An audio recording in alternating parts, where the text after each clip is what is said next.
Bigger than cake. Give me some Oh, yeah. I was looking forward to it, and then I watched it.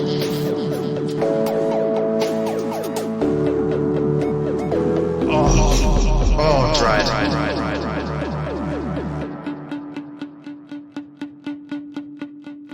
Hello, welcome to Bigger Than Capes. I'm Zach, and this week I'm joined by Angela. How you doing? I'm doing alright. Good? Yes. Let's hear it. It's been some days since we last talked about comics. Very few, but yes. Yeah. Several days have passed. And here we are again to talk about more comics. Yeah. So this week we're going to focus on Volume 1 of The All-Nighter from ComiXology Originals. But before that, let's do some general stuff. So this is a Chip Zdarsky book, Yes. and as he's now kind of a Marvel guy, Yeah. He has written the best Howard the Duck. he has. We don't really talk about Chip Zdarsky that much No. because we do indie comics. So I thought we should do like a little Chip Zdarsky intro section where we'll talk about his previous bibliography prior to him just doing all of Marvel.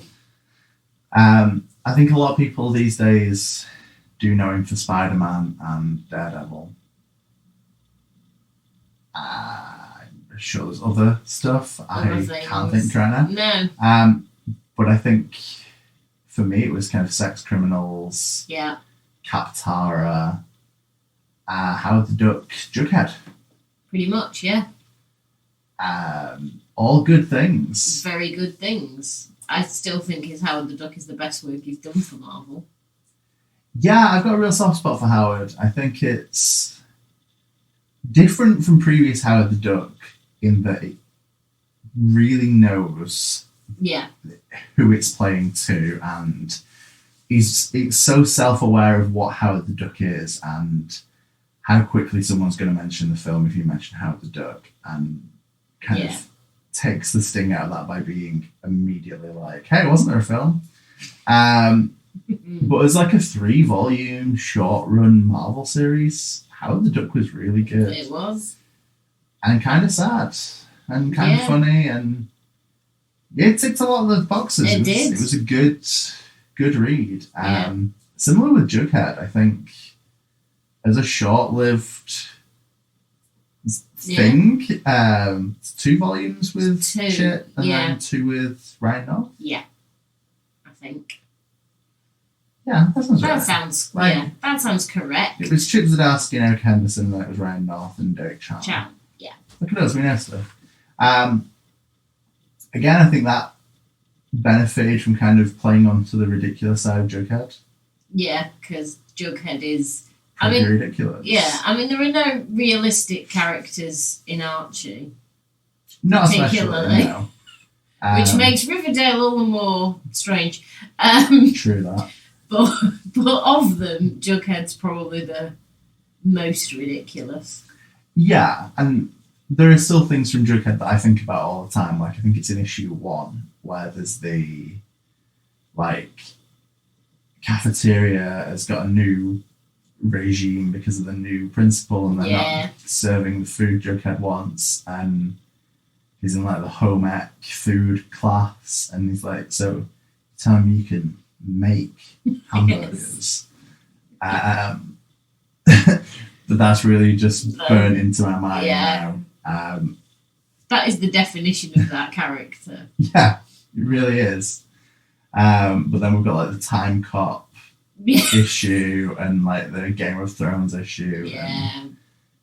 It's funny, it's really funny. And I guess it's interesting to me to see Chip Zdarsky doing serious Daredevil when he's written some really dumb comics that I love for that. I mean, to be fair, he's also done Stillwater. He has, yeah, okay. Which Stillwater is the other side of... Which is straight up horror.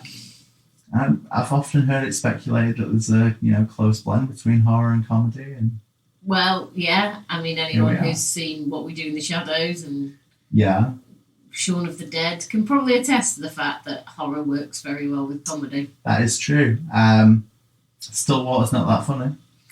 I can attest to the fact that, no, it's pretty bleak and brutal, to be honest. Definitely.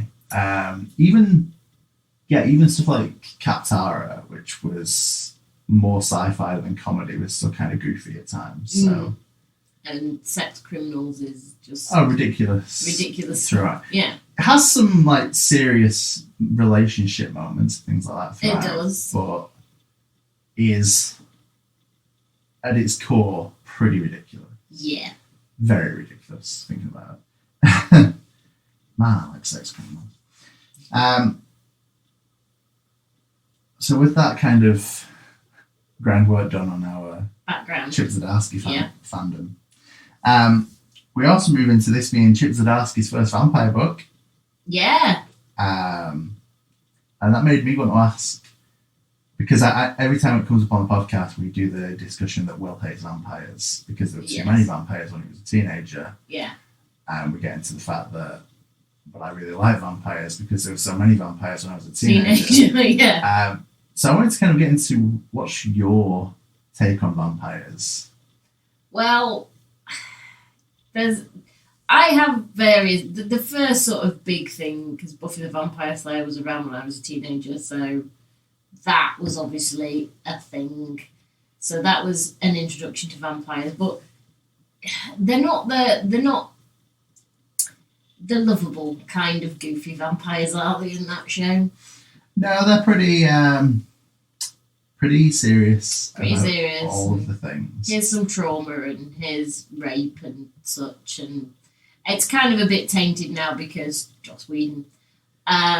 Sadly. It's so weird as well because, well, one, Joss Whedon. Two, Buffy is kind of serious and, yeah, not great. No. But at the other times, it's kind of wacky and weird. It runs a whole gamut of stuff. I mean, that's why the Whedon stuff was so popular, because it managed to sort of tap into that cool, quotable lines and ridiculousness, but also character and drama, I guess. I don't know. I'm going to be straight with you. Go on. I've never been a Buffy guy. See, that's the right way to be. I knew someone who lived their life by Buffy, and it didn't end well.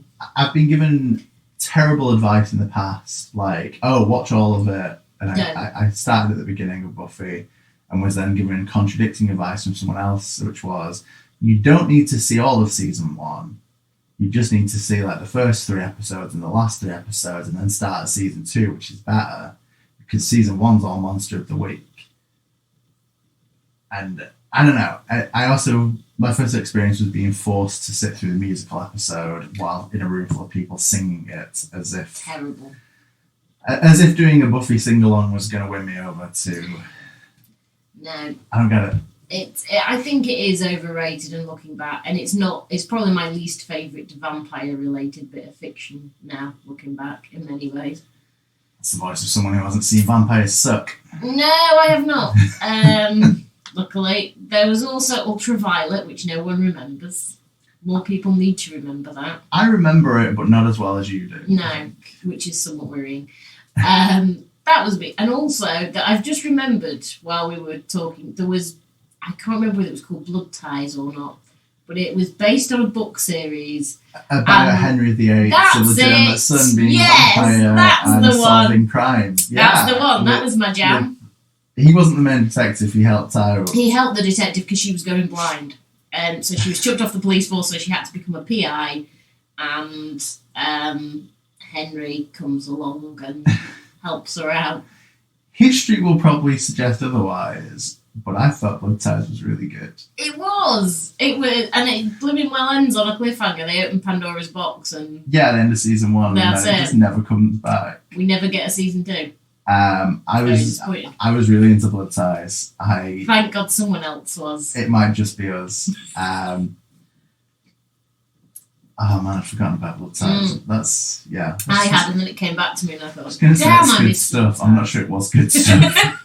It was stuff. It sure was a show. It was a show indeed. I think I grew up with my mum being really into like Anne Rice books. Ooh, you read one, you read them all. Yeah, and a lot of overlap there.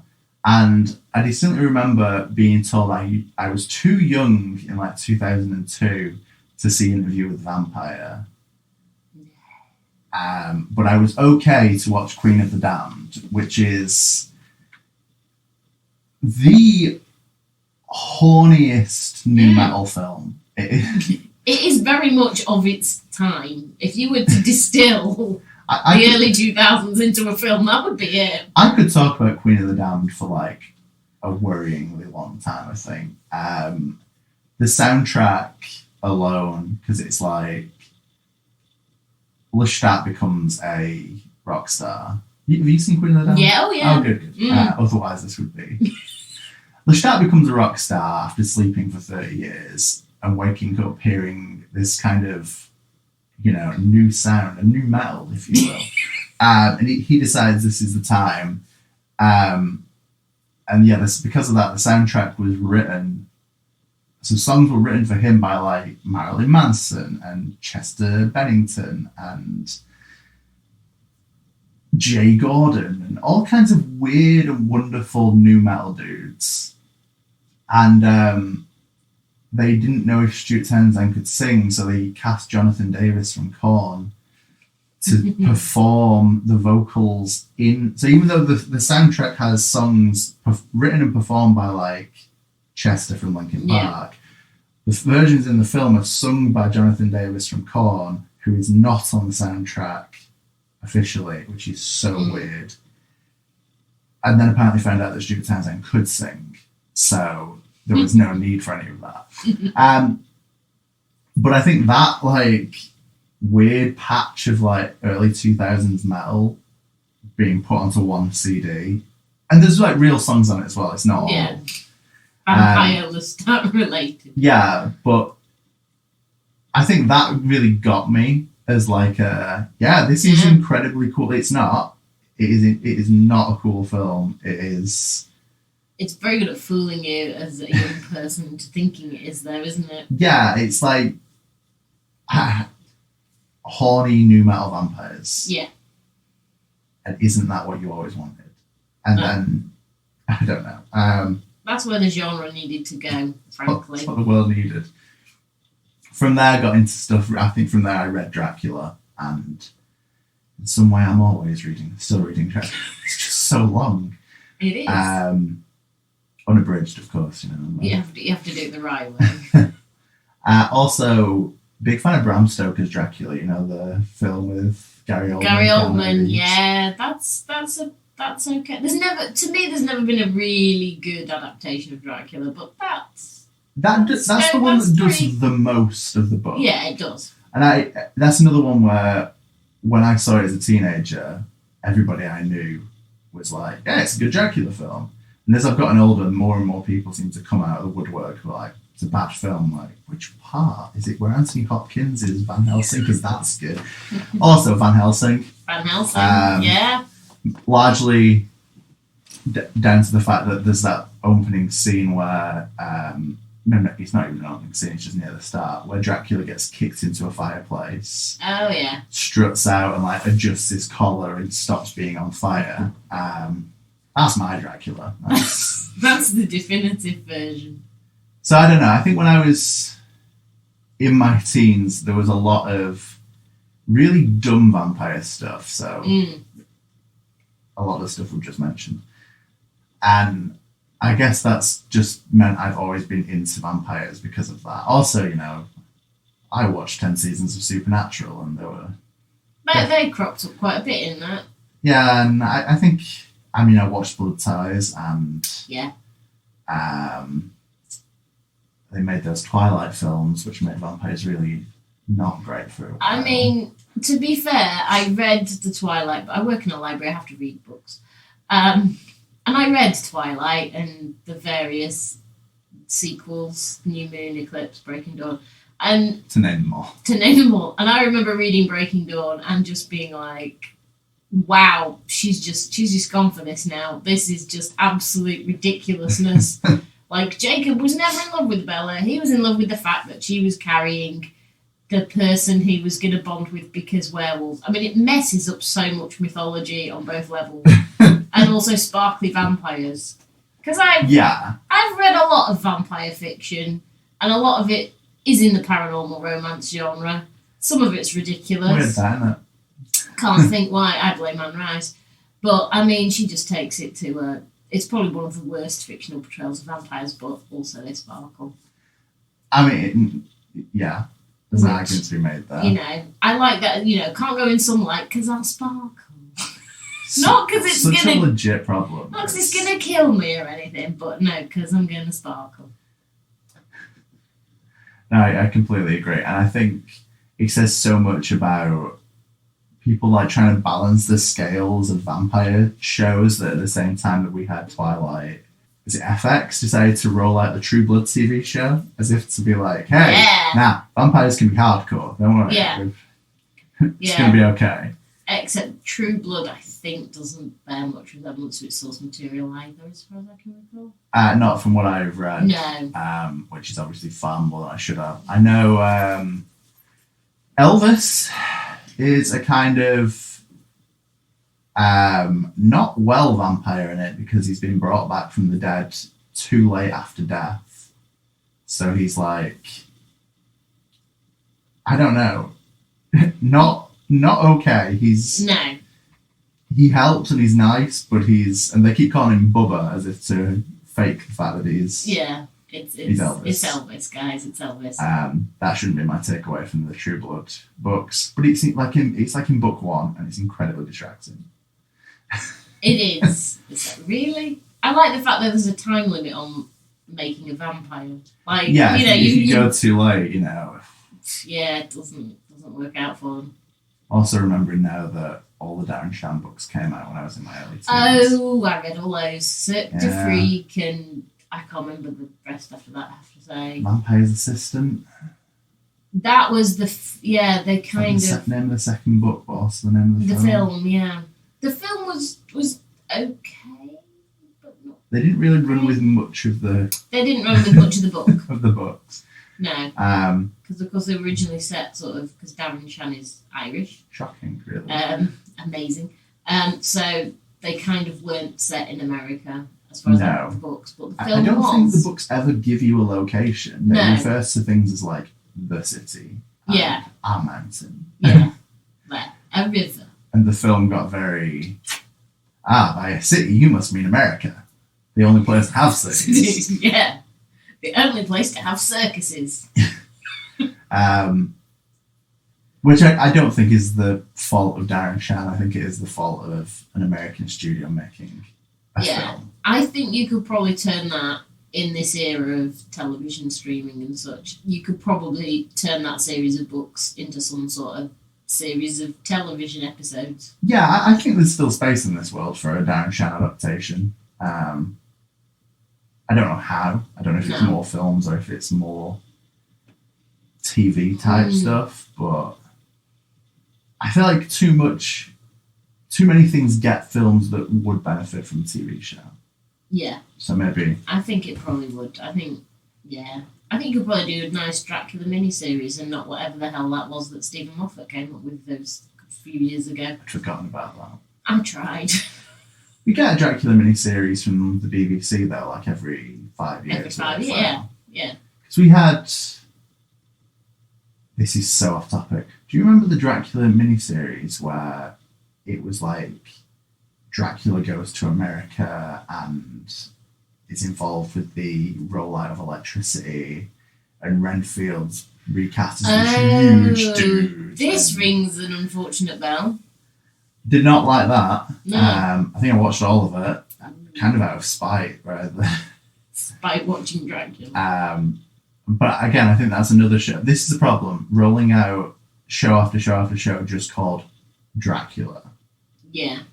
Well, I miss the 1960s and 70s stuff where it's all like Curse of Dracula, House of Dracula, Bride of Dracula. Did that? I think that you might have be to a have thing. one. 45 minutes in the living room of Dracula, or just making up things to put before Dracula to be like, it's not the Dracula. But it's Dracula. Verb Dracula. Dracula 2000, Dracula 2001, Blade 1 through 3. Yeah. Plus TV show. Yeah. Gave me unrealistic expectations of Blade comics, which didn't exist. He just even now can't really get any Blade comics. No, he just doesn't. Weird. I just remember him showing up in the animated Spider-Man series. Yeah, someone had to fight Morbius. Well, exactly. Yeah. Those were the days. And I know he rocks up in the Avengers a few years ago, which I don't remember how that turned out. I'm sure it's great. So I think that's the history of covered vampires. Bigger than capes and vampires. Yeah. So I'm going to use that as a segue. Ooh. Because one of my things as I've gotten older is looking for vampire stories that do something more interesting with vampire stories. Yeah. So I was quite into, I'm still quite into, it's ongoing I think still, Redneck by Donny Cates, which was Image. I don't know why I'm still ongoing. I can't remember. I feel like it's not finished. It's not got the same sort of regular schedule other ones seem to have, which throws me a bit. Yeah, I think since Kate started working more at Marvel and has started doing stuff like crossover, Redneck has become a little bit more uneven in its distribution and releases and stuff.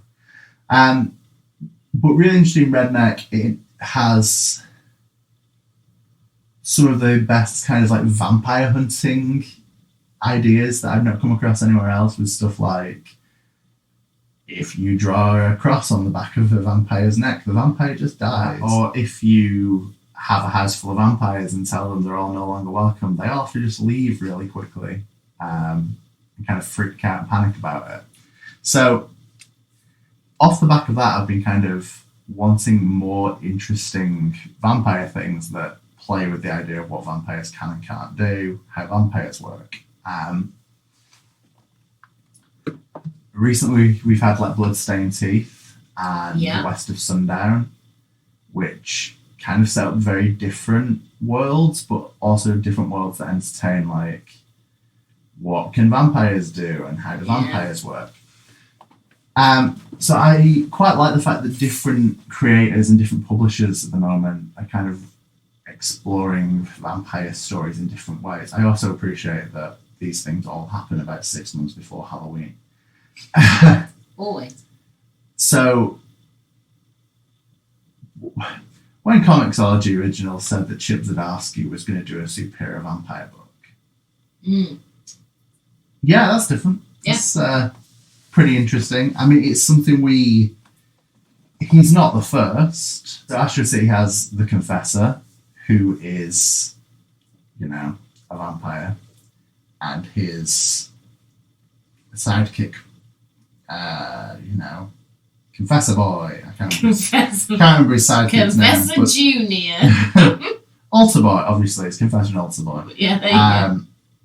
They have a kind of relationship where Altar Boy doesn't know he's a vampire, and that kind of then he realizes, and which is an interesting part of Astro City. But here, Chip Zdarsky kind of goes in a way different route to also, Morbius is a superhero sometimes. Occasionally, yeah, depending on who's writing it and what the series be. You want me to take the intro for this, or do you want to say some words? Go for the intro. So, there is a family of vampires who run an all-night diner called the All-Nighter that only opens at night because they're vampires, who basically, their cover story is that the youngest one of them, Joy, well, she might not be the youngest one of them. She's the youngest looking. She's the youngest looking. The official story is that she has some disease called something like xeroderma. Yeah. Which means she can't go out in sunlight, so they're homeschooling her at night. And nonsense that kind of justifies why they all only do things at night, because she's sunlight bad, because she's a vampire.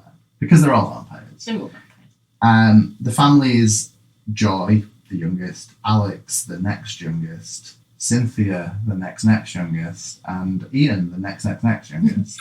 I've explained that in a really chaotic way, but I stand by it. And basically they are just trying to not be discovered as vampires whilst live on the down low, as vampires frequently do. Like we saw, this immediately reminded me of, remember The Vein? Elliot Ray I do Howells, remember The Vein. where they're kind of living on the down low and then they stop. Very similar vibe to that. Yeah.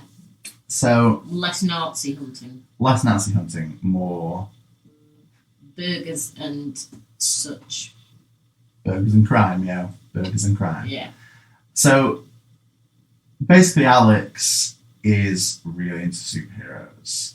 Yeah, because he's the literal youngest, isn't he? Is he the literal youngest? I think he's 24 and Joy says he's 57, Yeah. but she's 45. Yeah. So I think he's not the youngest or the second youngest. Youngest. Makes sense. And she writes it off as being like a male power fantasy thing. That's why he's so into superheroes. That's it. And he tries to, go for the debate of why superheroes are actually super cool and we should all be into them. And that it's not just that, there's more to it. And yada yada, blah, blah, blah. Yeah. And she basically points out that he is Superman-esque in that he is a vampire. And rather than that be the end of it and him be like, hey, I'm a vampire and that's kind of badass and sweet. He instead stops someone getting mugged and becomes all superhero-y after they go to see Captain Claw 3. Yes. Kind of Wolverine, Captain America Yeah. mashup that, yeah, I can live with. I'd watch that. I mean, it's a solid. Just the fact that you've called it Captain Claw 3, the fact there is 2 previous Captain Claw films. We're 3 deep. But basically, Alex takes on this superhero role of Night Shock. Terrible name. Yeah. And spontaneously manages to acquire a kind of purple and black and grey full superhero costume. Which Yeah. Where did that come from? Because when he starts off stopping the mugging, he got like basically the just Daredevil style. he just pulls the shirt over his head, and then suddenly he's got a full-on costume. It's a bit like Peter Parker in, the first Spider-Man film. Hey, I've got just this. miraculously knows how to sew incredibly complicated things. Yeah. That is true. I assume we're just going to go into spoilers with all of this because it's been out for a few months and stuff. This is your last spoiler warning. Yeah. Here there be spoilers. Yeah. So essentially, Alex's activity as Night Shock leads to Joy joining him as a sidekick called Night Kick, which is crap, but it's good. It works. She thinks of it on the fly. Yeah, basically, so you got to embrace it. And basically quite quickly leads to the revelation that there's not only vampires in this world, but basically all the fantasy stuff. Yeah. And we're told that Cynthia used to be the head of quite a big company that was bought out by a guy called Francis Shelton, who is Frankenstein's monster. Yep. And the idea there then leads to kind of quite deep concepts about how these characters have come into being.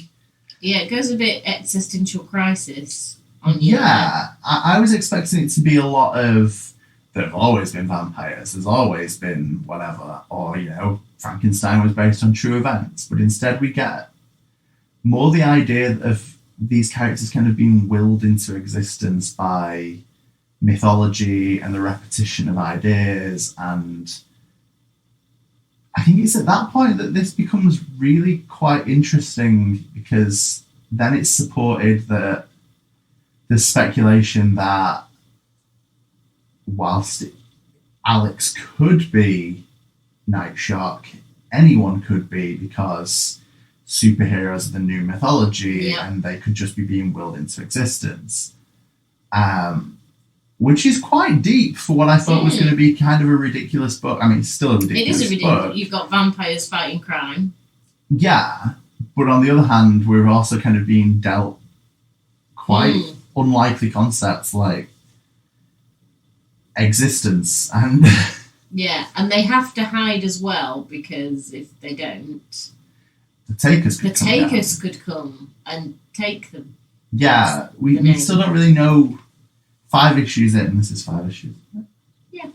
5 issues in, we still don't really know who the Takers are. We basically just know that you'll get taken if you... Yeah, if you're too obvious, because it's all to do with, like, the natural order of things. It's like, because you've willed these beings into existence through mythology and all that, that isn't how the world was originally, and therefore they are restoring the balance by taking them away. So you have to be like a low-key vampire, Yeah. otherwise you'll get got. Yeah, which fighting crime in a cave tends to not be quite low-key. Yeah, it's not the most subtle. But this blows up quite big quite quickly. I was expecting this to be a kind of, he's a vampire, he's finding his feet as being a superhero. And instead, not long into it, we find a bunch of trolls playing supervillain on a bridge. Yeah, the bridge they've lived under for so long, and they've desperately wanted to make themselves known, and now if they pretend to be superheroes, it's okay. That is Gajo, Horlag and Merle, who, basically decide to be supervillains and get involved and think that this is all part of Alex's plan to bring this weird fantasy world out so that they're free to take over. Set cars on fire, kidnap people, all the... Gotta do what you gotta do. All the good stuff. And that, it obviously isn't the intention. He just wants to be a superhero. Yeah. But then when the kind of head vampire, Mr. Lazaruk... Yeah, I struggle to pronounce his name, so we'll go with that. It's an odd one. Gets wind of this, he kind of sets off to, I think, New York City? I don't think we specify. He's on a private jet, that's all I know. Yeah, decides to set off to where superheroes be happening. Yeah. And to get involved and kind of introduce even bigger concepts. Not the same kind of big concept, but concepts like there being vampire elections for who's in charge. Yeah.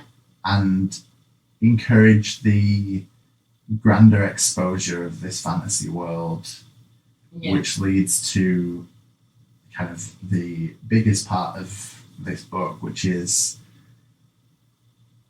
Dr. Buttons. Yes. Who is this Pennywise Violator-esque bogeyman type. Yeah, so he appears as a clown because clowns are scary, but he basically trades on you, because he's a bogeyman, he trades on your fears. Yes, like Pennywise. Like Pennywise.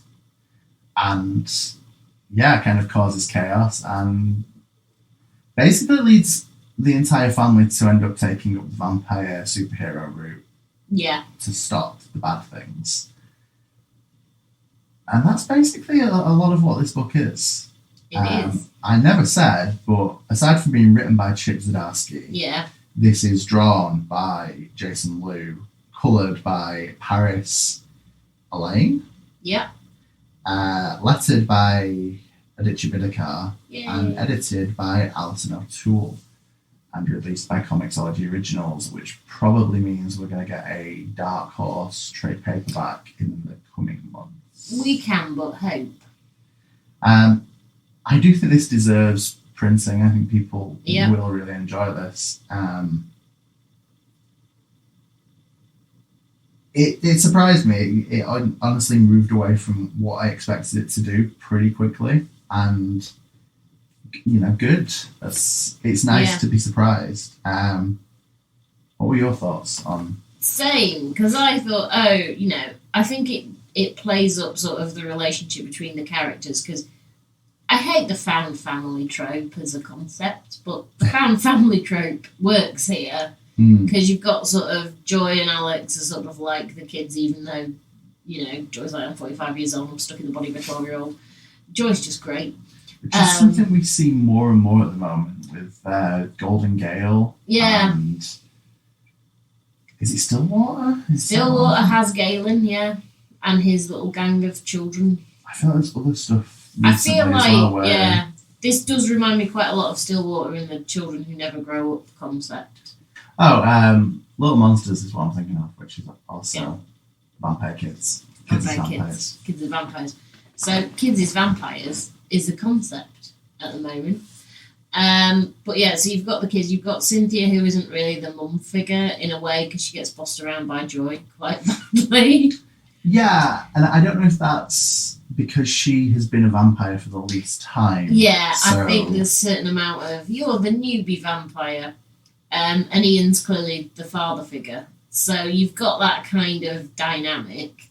But it's played with a bit because these are vampires. They're not human beings. Yeah. There's whole other things going on. But yeah, I was surprised because it went ways that I didn't think it was going to go because I didn't think they were going to be fighting a clown bogeyman. Not even slightly. Didn't even come on the radar. That I thought, oh, you might just have him, fight some crime, and they have to stay hidden. And how does he balance fighting crime and staying hidden? And yeah, that's. I guess this is the thing. I expected this to be more of a straight superhero story, like I don't know, like Spider-Man or whatever, where it's like, how do you live a normal life? But he already doesn't live a normal life. He's a vampire. Yeah. He goes when he's like, I'm free. It's like when he comes back and he's been out. He's like, I'm feeling ill, and he like goes in the coffin for like 28 hours. Yeah, 28 hours. Yeah, which is hilarious. I just like that. I'm going to my room. I'm just going to go and sulk in my coffee. But yeah, it goes in an interesting direction, and it does do something different with vampires as a result. Because I like the fact that, they've all got very different backgrounds and they're all into different things and they read like people, but also they're vampires. And what I like about the art, just to go on to the art, really, is the fact that the way their mouths are drawn, so you can just about make out their fangs. Yeah, it comes and goes a little bit, but more often than not, you can tell they have fangs, which is a good detail. I think there's a lot of good little details in the art. I think the stuff like the colouring does a really good job of showing like time of day. Yeah. Which is kind of important in a book that's all vampires all the time because they don't want to be around in the day. Yeah. So if you can show like there are scenes where Alex is like on rooftops, like in the twilight, setting some kind of time of night, day, evening. And I think aspects like that work really well to show like, hey, it is night, even this is like, the morning of the night or whatever. So it kind of shows a good transition between times of day, and it's nice to see that it's not just, it's night, it's dark, the end.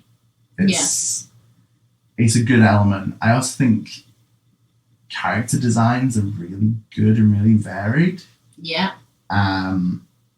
All four family members, Andrea, the cop, who basically figures out Alex is a vampire because she knows him. Yeah. I mean, that's another thing, because at one point, of course, she gets quite badly wounded, and I swore that she was going to end up a vampire at that point. I was like, oh yeah. Yeah, I think it could have gone that way, and maybe it didn't because it was so likely, but... I like the fact we swerved away from the obvious. I was like, yep, this is the point. She's going to be a vampire, and she doesn't. Because we still don't quite know how vampires are made. No, we see Joy, like, bite some guy and kill him at one point, but we don't really see the becoming a vampire. And I guess we will at some point. It's unavoidable almost. But yeah, there's a lot of question marks around the vampire mythos here. Yeah. Particularly that end where you find out who Ian is. Yeah, I feel like maybe we'll leave that for people. Yeah, we'll leave that hanging. But there's more to Ian than meets the eye. Mm. And I don't know, I think it's interesting that even though each character has such a different background and has such different traits, they all work well together. And even though it is the found family thing, it feels like there's enough consideration put into it, so it's not just for random people. It's really balanced, and they're all so different. And it's interesting to see, like, 24-year-old Alex, who's actually in his 50s, arguing with 45-year-old, 12-year-old Joy, which creates really odd dynamics. And I think it's rare that we're told how old a vampire is and how long a vampire has been a vampire. So knowing that Alex is 24 but he's 57 basically tells us he's been a vampire for, like, I don't know, 30 odd 30 years. years. And I think a lot of the time we're just told vampires are old. Yeah, vampires just live forever and, centuries old. And there's a weird, I don't know what it is, there's a weird difference. If you're told, I was made a vampire in 1970, that's one thing. But if you're told, I've been a vampire for 30 years, that seems more readable, I guess, to be like how long this person has been 24. Yeah, what is their life experience? That's another thing, because clearly they haven't grown up per se, because they're not like, they don't act all the time like a 45-year-old and a 50-odd-year-old. No, they still have those younger which traits. Which I like, because so often when you have a young child, you get, a child vampire, it's like, oh, well, mentally they're exactly, 45 years old, they just, it's just their body hasn't aged and all of that. And it's like, well, in a way, no, because they would still have elements of being a 12-year-old, because physically that's what they are, and your life experience will accumulate, but there are significant biological changes that happen between 12 and 45. And if you're still treated like a 12-year-old by any outsiders, that's going to have an effect. Yeah. Which I think there's a lot of credit to be given to Chip Zdarsky for that, for considering the layers of these characters. I mean, he does it in Stillwater, to be fair, with Galen, because Galen is, I want to grow up and all the rest of it. But he acts still like a kid, which is what makes him dangerous, because he doesn't, although he has lived for a significant period of time, he still acts like the same kid that he always was, and that's why he's the worst. And he's pulled the same trick off with Joy and Alex in this, in that, he's managed to make them old, but also of their age. Yeah, definitely. And I think he manages to make comments about things like Francis buys the company from Cynthia under the argument of, he can be an eccentric man and everyone will accept it. No one's going to accept an eccentric woman, which... That's a great line, because it's true. It is unfortunately definitely has a basis in reality. And I think it's interesting that a book that on the surface was like, hey, vampire superhero, manages to have these layers that are like, I don't know, so interwoven with the plot, but there's still things to be said here. There's deeper concepts in the idea of, like, hey, all fantasy creatures have been willed into existence, but then also the idea that that's affecting the real world. It would be one thing to say Frankenstein exists because Mary Shelley wrote a book, but to say vampires exist and they can make other vampires shows the effect that they have on the real world. And I'm really interested to see where this will go and what the takers will be. And we see things like Frankenstein's security being like, the werewolf lichens, who were just werewolves in like motorcycle jackets and motorcycle helmets, who I don't know, leap around doing like parkour. Yes. And I think in the back, Jaon Loo talks about them stylistically fighting with Brazilian Jiu-Jitsu because he thought that was the most werewolf-y. That was the werewolf method of fighting.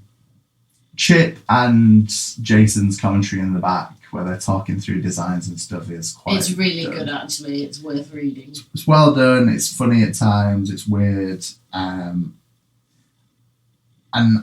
I like the idea, the stuff in the design work where he's drawing like goblins, but in supervillain gear. It's like, that is really interesting. That is a good concept to be like, hey, fantasy supervillains. Yeah. Which, it's weird. We do get in like Marvel and DC, we see fantasy characters who are superheroes and who are supervillains. But here it's like the full commitment to them looking like the fantasy character playing the supervillain. Yeah. Where we see like Michael Morbius, and he's essentially just in a featureless black jumpsuit for some reason. Yeah. With this little capey thing. He's okay. Or he's quite well dressed or whatever. Or, you know, Marvel constantly dumps on us like, hey, there's an elf, and he just looks like a dude with pointy ears. I think in this, if you got an elf, it would be pretty ridiculous. It would look like an elf. Yeah. On so many levels. And I like that. I like the commitment to making the concepts meet up, the fantasy and the superhero, and just smashing those concepts together to create something weirder than I expected. Yeah, it has moments where it's just, I mean, the whole trolls on the bridge thing. Trolls on the bridge. Let's just commit and have trolls on a bridge instead of under a bridge. Says so much about the podcast we've been making that as soon as the bridge was on fire, I'm like, Fantastic Four. Yeah, I did that, I was like, I remember that scene. I was half expecting them to show up. And it's interesting because I do wonder if that was deliberate. Like, let's just draw it. You know, I wouldn't put it past this creative team to have deliberately done that. I would not just rule to it mess out with us. for Chip to be consciously like Fantastic Four. I just don't think it can be ruled out. Particularly because it's like that's their big hero moment of all four of them. Definitely, yeah. I really like that this does the classic Universal thing, Universal Studios monster movie thing of vampires plus werewolves plus Frankenstein. Yeah. Right here, right now. Are we going to get a mummy show up at some point? One can only hope. Surely someone's willed them into existence. There are some really good panels. I had forgotten about the Night Shock and Night Kick jumping through the air on the bridge whilst it's on fire, but there's fireworks behind them. That's really good stuff. Yeah, it's like very superhero entrance. Jaon Loo's artwork, it is really good. I haven't read any of his other work, I don't think. No, nor have I. I feel like I should. But he is the right artist for this. I know he's worked with Chip Zdarsky before on their previous ComiXology series, Afterlift, which I own but haven't read, so Likewise, yes. I have it on ready to read, but I haven't. I might have to go and do that. I think I've got the book and I've got it digitally as well, so I've only got it digitally. No excuse. But I really liked this. I can't really find much to criticise. I think it just ticks a lot of the right boxes for me. I think I've gotten into a space of wanting weird superheroes quite frequently and interesting vampire ideas, and I like Chip as a writer. He's good. And I'll admit, as we've done more and more of the podcast focusing on indie books, I have read less and less Marvel and DC, so... Likewise. It's nice to see what he can do away from that. And obviously you're reading Stillwater every month. Yeah. Well, when it comes out. It's infrequent. It throws me every time. It's like, oh, there's another Star Wars. That's why my reviews for that are always late, because I never know when it's going to appear. But I think it's nice to see more creator-owned independent projects from Chip and from everyone. Yes. It's nice to see anyone who's doing a lot of Marvel work also have time to do something that is their own. Because so often it feels like once they go to the big two, they don't do anything else. One does not return from the big two. No, and it's a shame because they're often some of their creator and stuff is probably going to be more interesting just because they have a free reign on it. Yeah, and you think, oh, you've done we've said he did a really good Howard the Duck, but at the same time, it's nice that he can do other stuff that is taking interesting concepts and playing with them like this, because this is taking superheroes and vampires and just having a fun time with them, and it's nice that he can still do that, and we're not shortchanged on the wonderful weirdness that lies within Chip's brain. Yeah, of course, and not knocking Daredevil or Spider-Man at all. It's just interesting to see the weird variety of what the creative team here can do when not involved in a bigger company with bigger editorial requirements. And I don't know, this is fun, and it I think it wears its influences quite proudly on its sleeve, which makes it work all the better. Yeah, there are a lot of classic tropes in there, but it and they can be a bit cliched, but it doesn't feel that. It's like, I'm glad you tipped your hat to that particular trope. Yeah, I think that's one of the things. It should feel cliche, and it doesn't really. Yeah. It uses those cliches as the shorthand to tell the story faster, rather than explain, like, this is a superhero. Yeah. This is a vampire. By just being like, hey, Wolverine, Captain America. Boy, do I have a concept for you. I am waiting for the Captain Claw comic. I'm not going to lie. I'd read that. If we could do like an issue that starts with like a Captain Claw issue, and then I'd be down for that. Segues in. Chip, if you want to use that. Credit where it's due for Big on Cakes, please. Hey, we know on occasion creators listen to this. Occasionally they do. That's why they should. That's right. That sounds vaguely threatening. Hey-o. Wasn't meant to. No. I think we've reached the problem we often have of just throwing praise at stuff until the point where we've got nothing left to say. This is the problem. When it's good, it's just like, these are all the ways in which it is good. Thank you and good night. Yeah, I think if you're into fantasy, you're probably going to be into this. If you're into vampires, you'll be into this. And if you're into superheroes, you'll be into this. It ticks a lot of boxes. It just ticks a lot of boxes. And I think as the issues go on and the more information we're given as to how this family started with Joy and Ian. I like the fact that we at least get that flashback in this to see the two of them, and it's like, oh, the rules are now there can't be coffins, and Joy's like, so what about just two vampires? Yeah? Yeah, I also like that in the big fight scene at the end with Buttons, Ian basically explains all the weaknesses of Buttons, and then we see all that tied together, and I don't know, it's somewhat random exposition at that point, but we also don't really have any information on Buttons. No.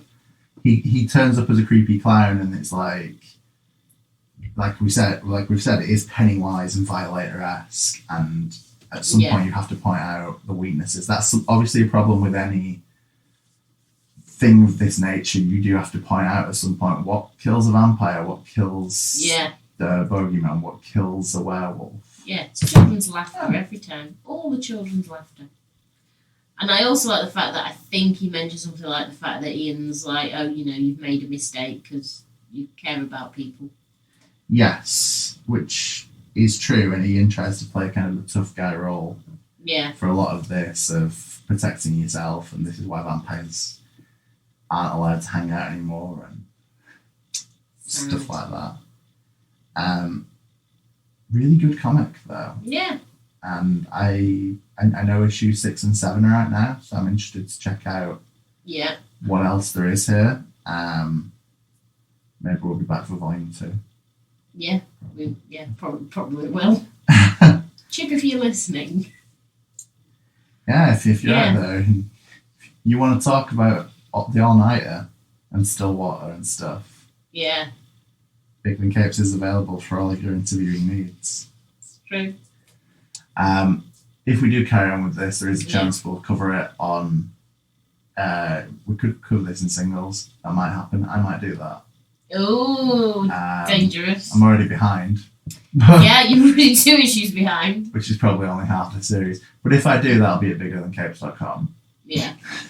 Let's assume. Let's assume it's... And if it's not, we do have other reviews of other vampire-related stuff. Yeah, we've talked about The Vein, and I think I've talked about Redneck in the past. Yeah, or written about Redneck. Yeah, they're definite. I'm sure when we attempted that ridiculous Halloween experiment for October. Let's do a Halloween recommendation every day of Halloween. Yeah.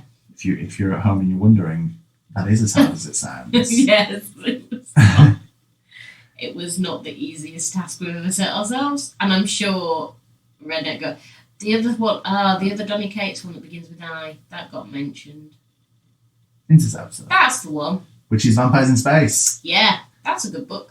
It is. Never finished. Nope. So Donny, if you're out there, and if you... Please finish it. But no, I'll continue to read the all-nighter, I think, because... Yes. I think it's easy to read, and it's a rewarding read. Mm. And I'm looking forward to see where this can possibly go. I mean, I'm holding out for a mummy. Yeah, now that you mentioned the mummy. There we go.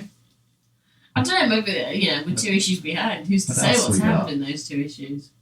Invisible Man. Invisible Man. Black Lagoon, creature from... Oh, yeah.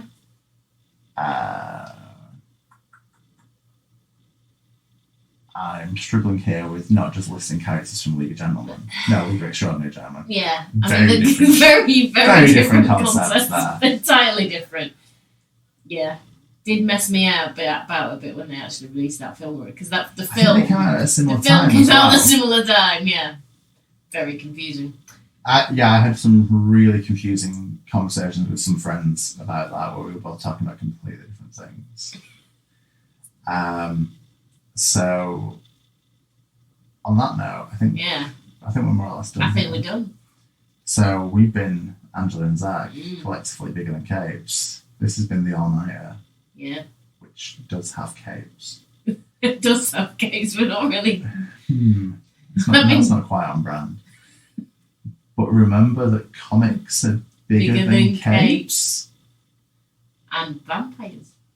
And vampires with capes. Yeah.